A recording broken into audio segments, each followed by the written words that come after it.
heard of hills of Galilee and the Valley of Hula. But do you know the whole story? No, for the ancient past, age and succeeding civilizations.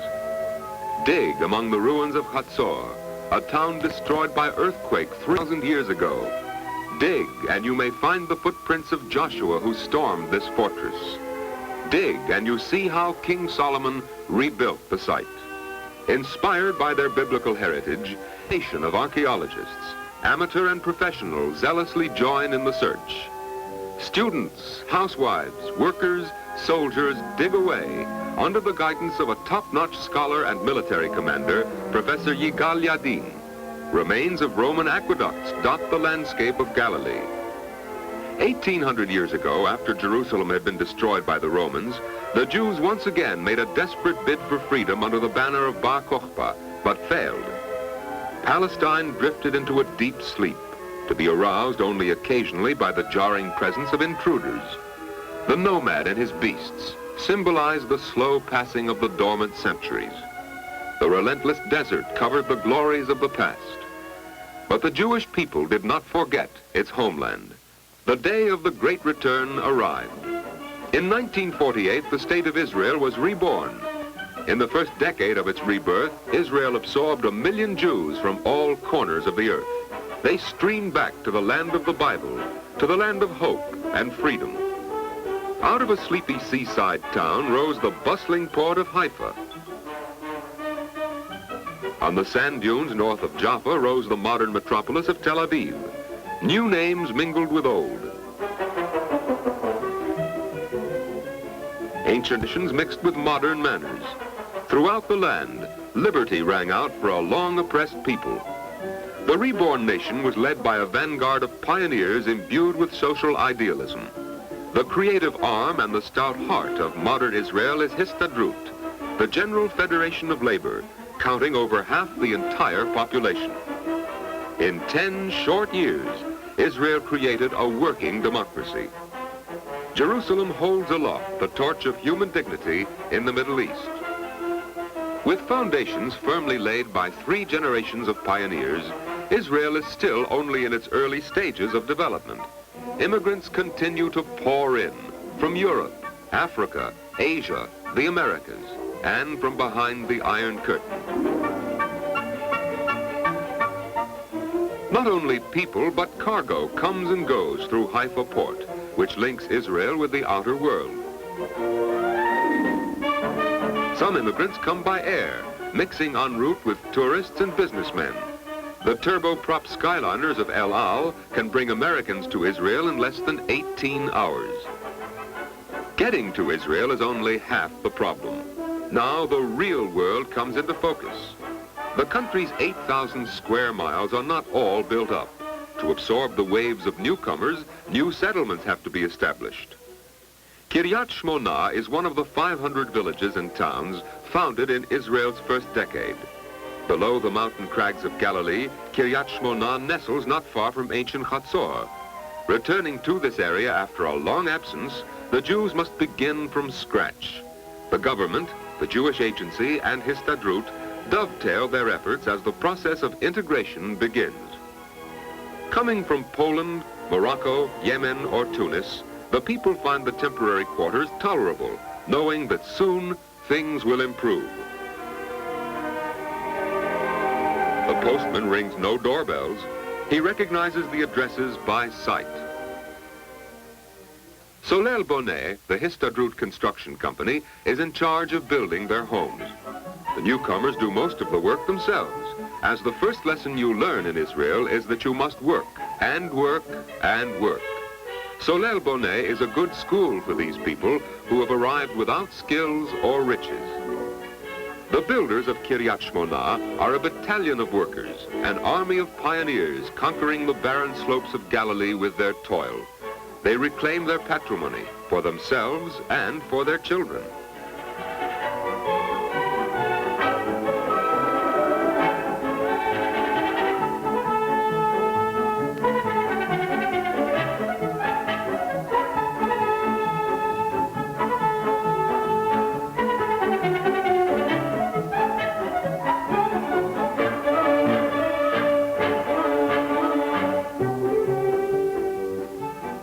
nearby Jordan River, water is piped to the homes and public institutions.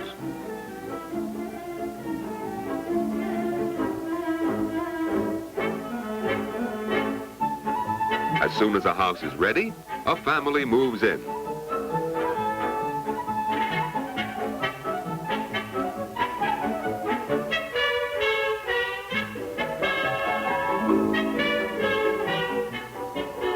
The temporary shanties give way to the supermarket. Hamash Beer, the wholesale co-op, brings general supplies for the townspeople.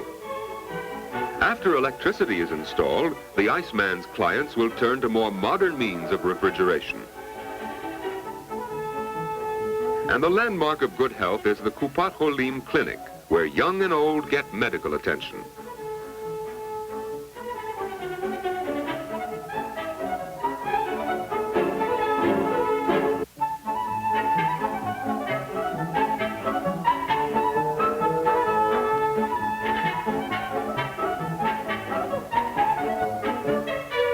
Hundreds of children came with their parents from the four corners of the earth.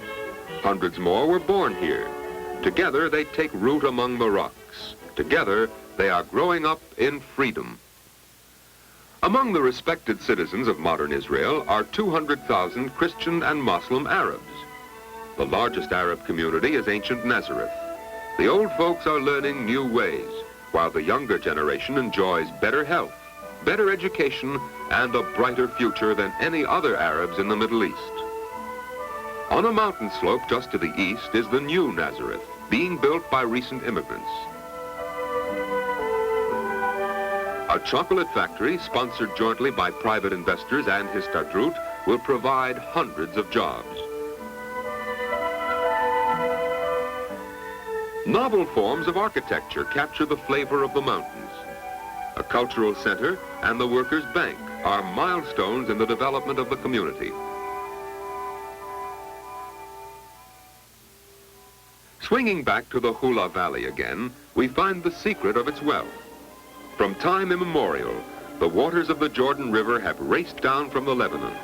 But when the country fell into decay, the waters too stagnated and formed malarial swamps. Israel's pioneers have conquered the swamps. Malaria no longer threatens the people, and the waters fulfill their natural mission. Shimmering Lake Kinneret is a favorite fishing ground.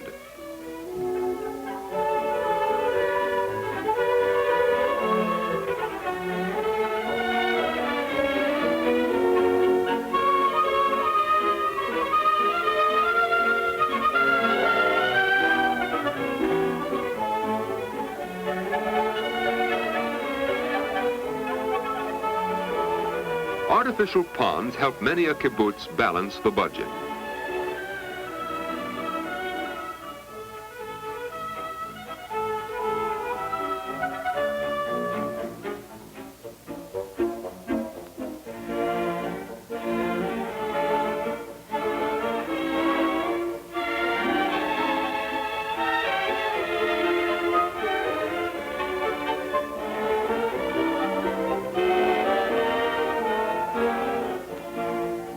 The valley yields rich crops, fodder for the cattle and food for the people. Hard work and abundant water, combined with modern engineering, have turned the swamps into fertile acres. But in the south, it's another story. The parched expanse of the Negev, over half the area of Israel, is not blessed by nature. In ancient times, this land too was teeming with people who invented primitive ways to capture the rainfall and trap the winter overflows. The determined Israelis are going to conquer this wilderness too. They are bringing the waters down from the north. It takes machinery and hard muscles to revive this tiny country, the size of a postage stamp on the map of the world. Winter rains and underground springs help some, but the full potential of the Negev depends on a pipeline over 100 miles long.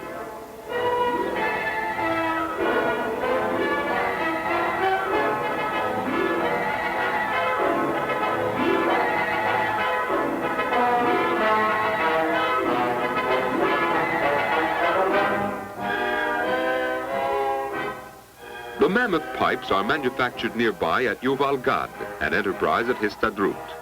Workers have to be trained to do this job, a new occupation for people hailing from backward countries. The immigrants quickly latch on to the tempo of Israel.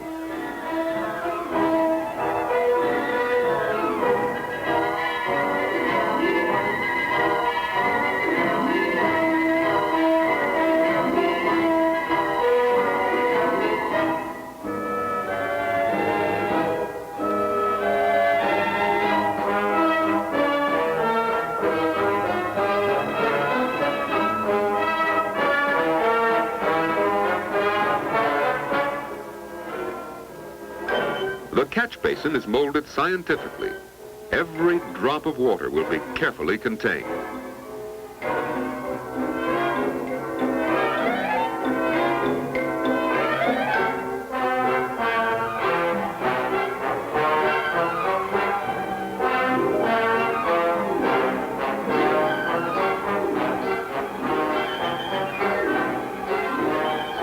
Lumbering giants are brought up to battle the wilderness, to smooth out the wrinkles of the ages, to scoop out a reservoir where the waters of the north will rest before their final spurt toward the thirsty farmlands of the Negev. Yes, indeed, these pioneers will superimpose civilization on this rugged frontier.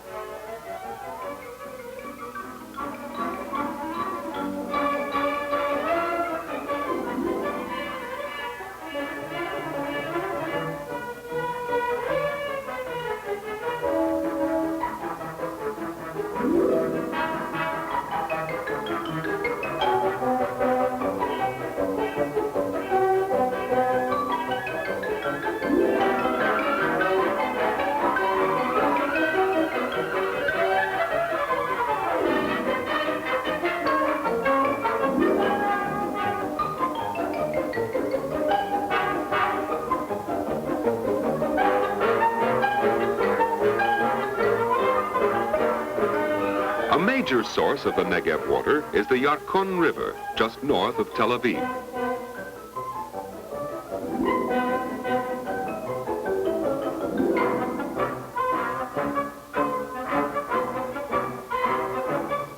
This is what city-bred water can do in the Negev. Help city-bred workers raise cotton where no vegetation had ever before covered the sunburnt fields. The white puffs open new vistas for Israeli farmers. They give a lift to industry. Homegrown cotton is woven into garments for local use and for export.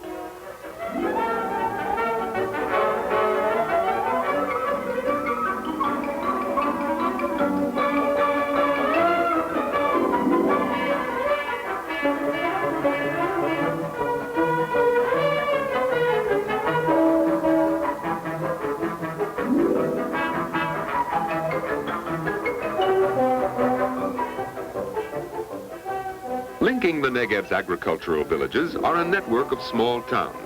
At Kiryat Gat, in the Philistine country made famous by Samson, homes are sprouting.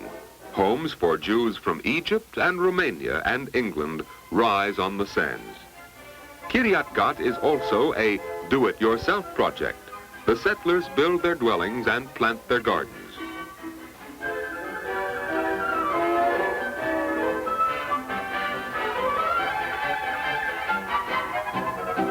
To the west, a new seaside community is born. Ashdod-Yam will someday be a major seaport, shipping out the minerals of the Negev. Private American investors are helping Ashdod develop an industrial base. In a few decades, this will be a community of 100,000 or more.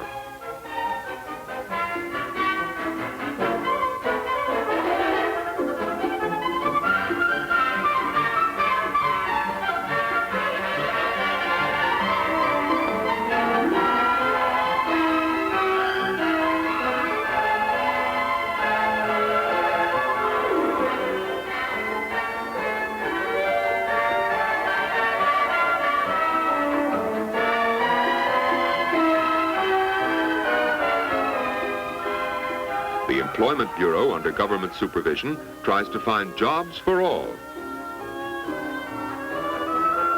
The Working Women's Council, sister organization of the American Pioneer Women, helps immigrant families adjust to the new environment. When work is done, the life of culture begins in the Histadrut Center.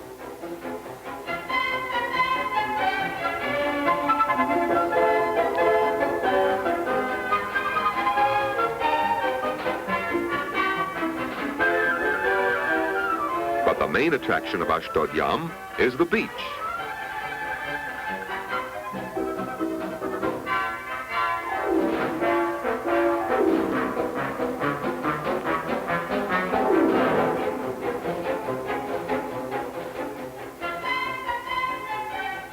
Boulder by boulder, Solel Bonnet is forming a pier, reaching out into the deep Mediterranean. The seaport of tomorrow is taking shape today. Just as Histadrut creates skilled workers out of unskilled men and women, so does it create basic industries where nothing existed before. To supply the needs of the builders of homes, factories, and seaports, Histadrut has developed Israel's largest cement enterprise, Nesher. The newest branch is situated at Ramle.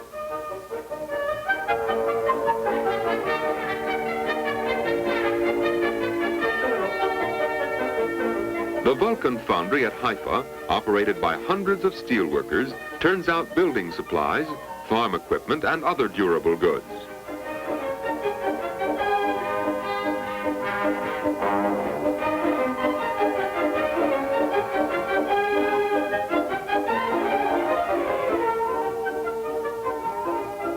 How's this for a hot tub?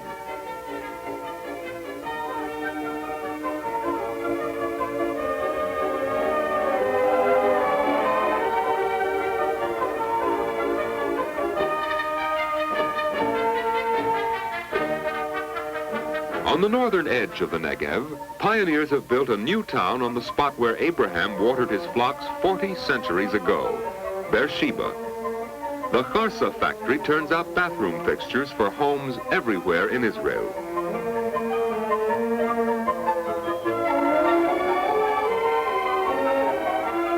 Kharsa also has a department for ornamental products. The beautiful pottery is gaining popularity among tourists seeking a real buy for the folks back home.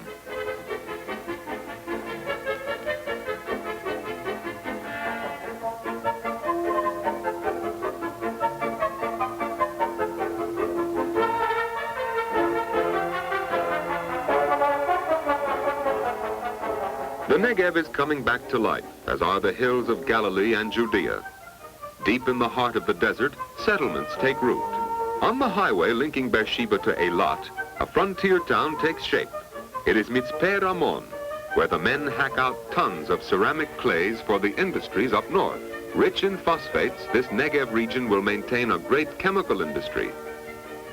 Meanwhile, homes are being built.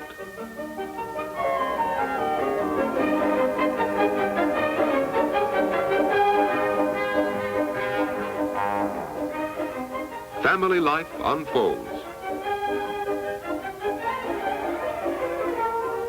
These cacklers break up the desert quiet.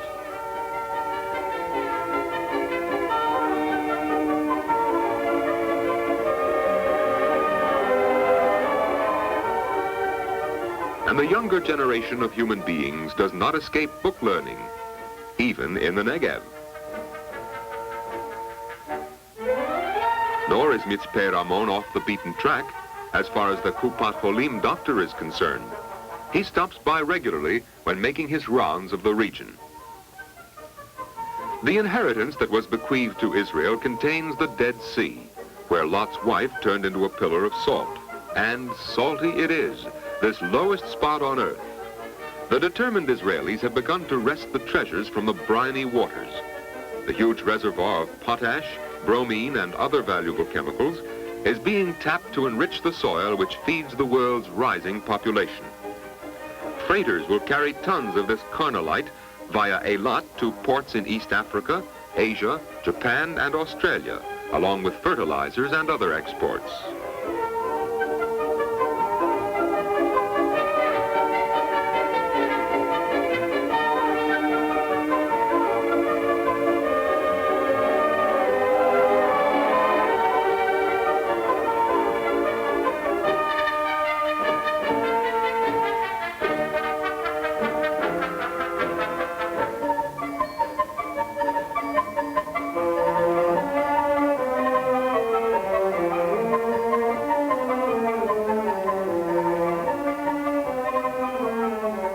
crest of a plateau not far from the potash works, another new community changes the Negev landscape. The workers at the Dead Sea cannot bring their families into the torrid heat. They cannot commute to distant towns. Therefore, they set up housekeeping halfway to Beersheba, and they call it Dimona. Strangers to each other only yesterday, they now share in reclaiming their national heritage. Now only 2 years old, Dimona contains 1,000 families. Touches of civilization were applied at once by the ambitious settlers.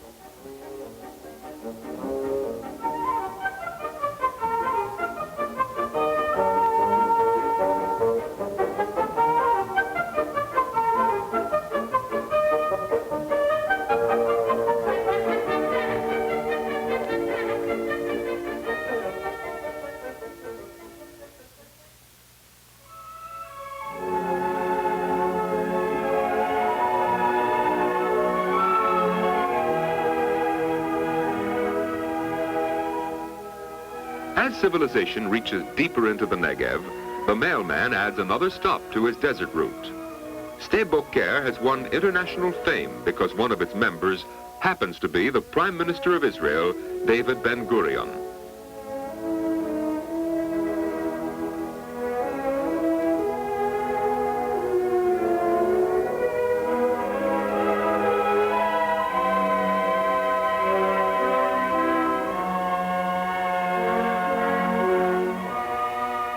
Sde Boker started out as a lonely pinpoint, exposed to dangers on all sides. Trenches lace through the village. The vigilant settlers still carry their defense weapons when they go out to work the fields.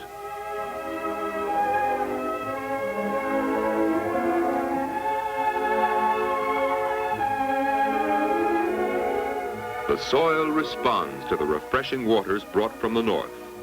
Once again, Israeli brains, brawn, and belief in the future restore the ancient heritage to life. The pastoral ancestors of the Jewish people would be proud of this flock roaming the Negev.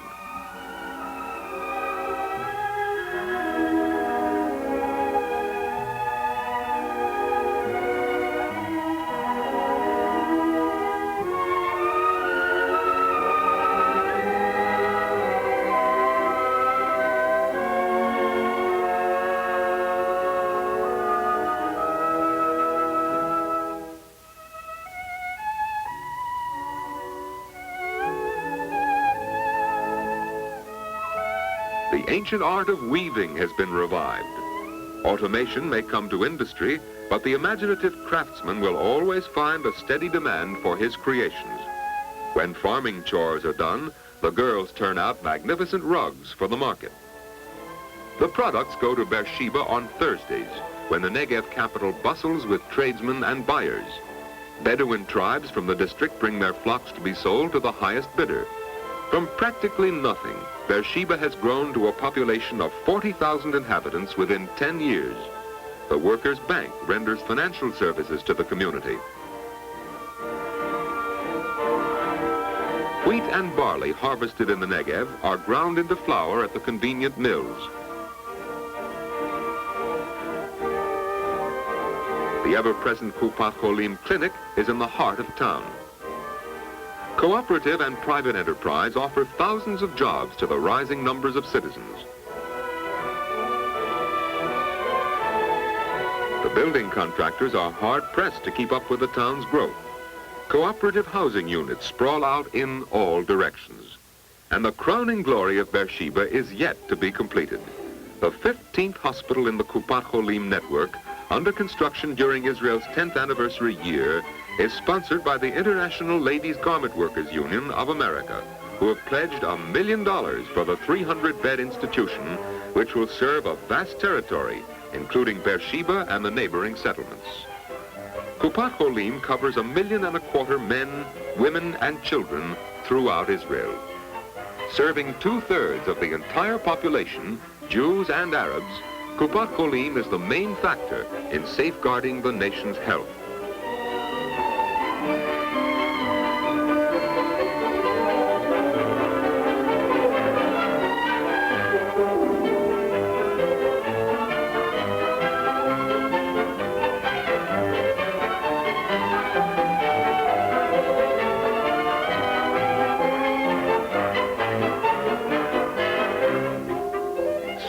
Beersheba Hospital will open its doors and take its place alongside the 400-bed Kfar Saba Tuberculosis Hospital.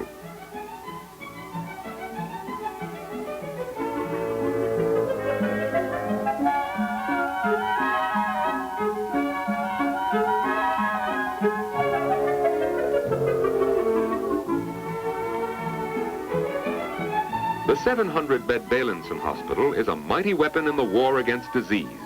Here at Petah Tikva, Kupat Cholim maintains important research laboratories and a nursing school. Other health institutions round out the mutual aid program.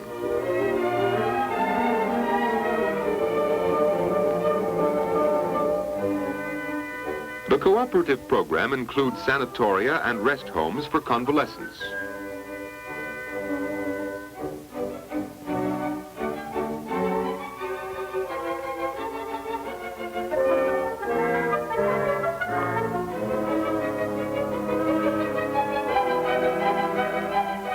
And for those who reach the golden age of retirement, Histadrut has established garden communities at Holon, Haifa, and Jerusalem. The pioneers who gave the best years of their lives to reclaiming Israel's heritage from oblivion are not themselves to be forgotten in this hour of victory. Yes, the restoration of the State of Israel is a fact. The compass of Jewish history has been set aright by the pioneers who have tamed the wilderness and conquered the desert. During Israel's second decade, the compass points to fresh challenges. Here in the Negev, the landscape must be carpeted with towns and villages, schools and hospitals, factories and farms.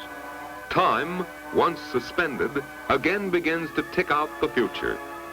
Led by Histadrut, the dauntless builders of Israel will forge another brilliant link in the golden chain of the eternal people, which is bound forever to the land of its inheritance.